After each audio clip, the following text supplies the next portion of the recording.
It seems intuitive. If a government is popular and well-liked, it must be legitimate. But political science fiercely disagrees.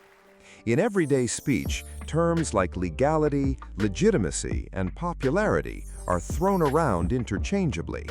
Yet there is a fundamental gulf between them, one that dictates the entire mechanics of state power. Let's start with a core distinction in political theory. Legality is a domain of jurisprudence. It answers a single, straightforward question. Does an action or ruler conform to the formal letter of the law? Legality is procedural, statutory, and codified. Legitimacy, on the other hand, belongs to political science and sociology. It answers an entirely different question. Does society acknowledge the state's right to issue commands and wield a monopoly on coercion? Legality tells us if power is written on paper. Legitimacy tells us if people willingly consent to obey that power in their minds.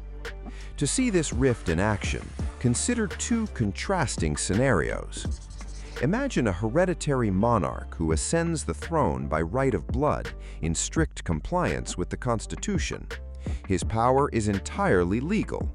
But if this monarch drives the nation into ruin and society despises him, refusing to accept his moral right to rule, his power loses its legitimacy. It remains legal, but it is no longer legitimate. Now imagine the inverse. A group overthrows that monarch in a revolution or a coup. From a legal standpoint, their action is illegal. They breached the law and shattered the constitutional order. Yet, if the vast majority of the population embraces this move, looks to them for salvation, and voluntarily complies with their decrees, their authority becomes instantly legitimate. It is illegal in form, but legitimate in its social substance. That is precisely why legitimacy is not a fleeting approval rating or a surge of positive poll numbers. Public approval is an emotional wave. Legitimacy is a deep structural consensus on the rules of the game. A government can be popular yet illegitimate if citizens are barred from decision-making, stripped of lawful channels for criticism, and unable to contest the political direction.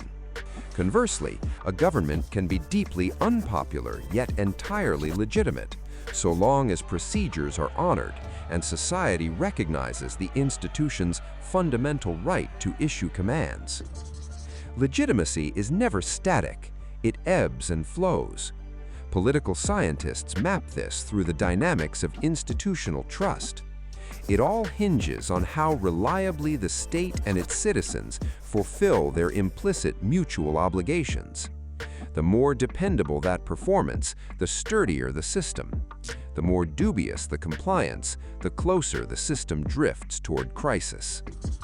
When citizens stop believing that leaders will deliver on their end of the social contract, a crisis of legitimacy unfolds.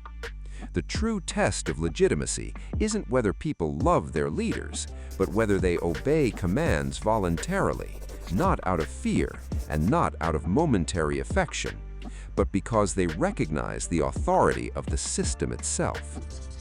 That is why Max Weber, in analyzing the sources of legitimate domination, never measured legitimacy by public sentiment or fleeting approval. He looked at the underlying justifications for power, at why people obey, out of calculated interest, out of habit, or out of genuine belief.